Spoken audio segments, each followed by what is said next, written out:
Figures compiled by the local data company for PwC showed 2,564 units closed in high streets, retail parks and shopping centres in the first 6 months of the year.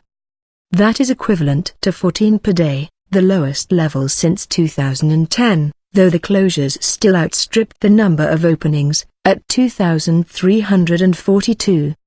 The research showed that charity shops, gift shops and women's clothing shops were among the worst hit, while tobacconists, beauticians and coffee shops saw growth.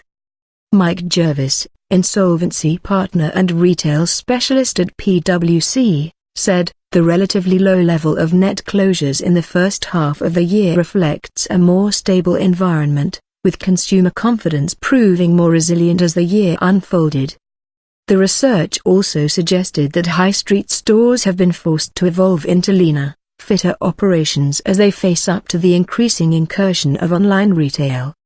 But a separate report from the British Retail Consortium, BRC, showed a less healthy picture for shops, as they reported a 2% decline in footfall in October compared to the same month last year.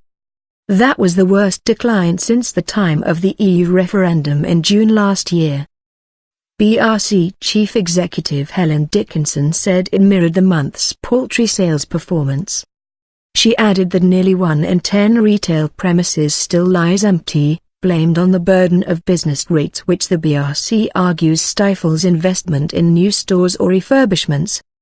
Meanwhile, figures from Visa showed a 2% fall in consumer spending in October, the biggest decline in more than 4 years.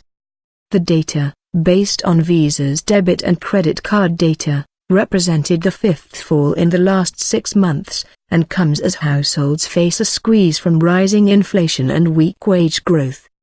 Visa's chief commercial officer Mark Antipoff said, "The figures are a stark indicator of the strain on household budgets even before the Bank of England's recent interest rate rise."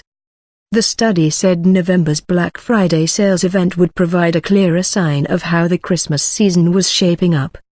Meanwhile, another survey published on Monday, from the Chartered Institute for Personnel and Development, suggested there was little sign of a significant upturn in pay growth. It found that despite strong demand for staff and already low unemployment, planned pay rises were up only a little, to 2%, well below inflation at 3%.